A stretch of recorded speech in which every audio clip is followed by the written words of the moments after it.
Give you an appreciation for the cloud in the ICHIMOKU system. There are four things you need to know about ICHIMOKU. The most obvious is the cloud, so let's just deal with this one. And the example here is Google.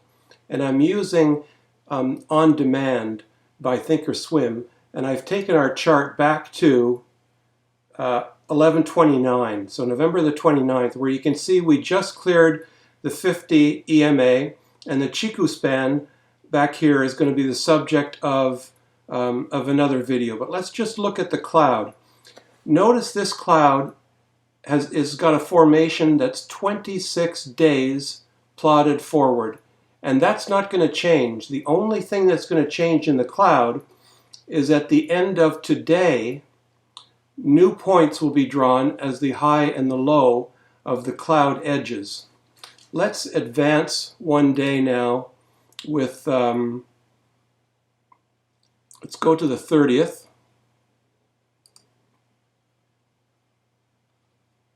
Go back to our chart. Wait for the 30th data to come up. And we have next day, this candle formed. Let's skip ahead a little bit now, and let's go to, I've got it off screen now. So let's go to December the 4th.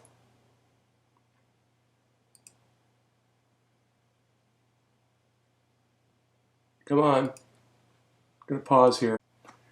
Thinkorswim's on-demand feature can be a little bit slow. So I'm on December the 4th, and you can see on December the 3rd, we came right up to touch the bottom of the cloud. Now what we'd be looking at as a target is this thin portion of the cloud. The thickness of the cloud is what determines the amount of resistance at a particular point. So here we've got more resistance, but if Google can move up into this area here, there's going to be no resistance, and price should be able to fly through the cloud, but it doesn't. It tips the cloud and then it falls back to the 50 moving average. Let me move ahead a few days now. This is December the 7th. And we're just moving along the 50-day moving average, exponential moving average, and we've got the cloud in front of us, which is going to act as resistance. Let's move ahead. At the last day that Thinkorswim has on-demand data for, which is the 11th of December. And you can see that we've broken up off the 50, and we're approaching the cloud.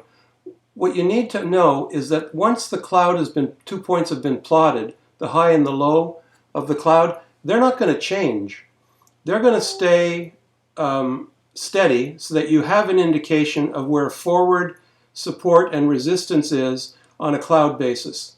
So now I'm going to stop and I'm going to go back to live data. Now we're into live data because Thinkorswim didn't have anything beyond this candle of December the 11th. On December the 12th, we came up and the high point of the day was to touch the cloud. And then we opened this morning, December the 13th, with a massive pop. And as soon as the price opened, it was at the top of the cloud, and it retraced back to the bottom of the cloud. And right now it's 115.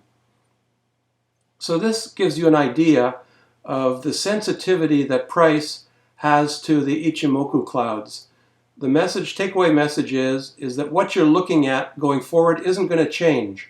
You have Bollinger Bands, which only take you as far as today. You have moving averages, which take you only as far as today. You have other indicators of momentum that will only take you as far as today. The Ichimoku is a reliable system that gives you some indication based on historical data of where price is going in the next 26 periods. And on a daily chart, that's 26 days.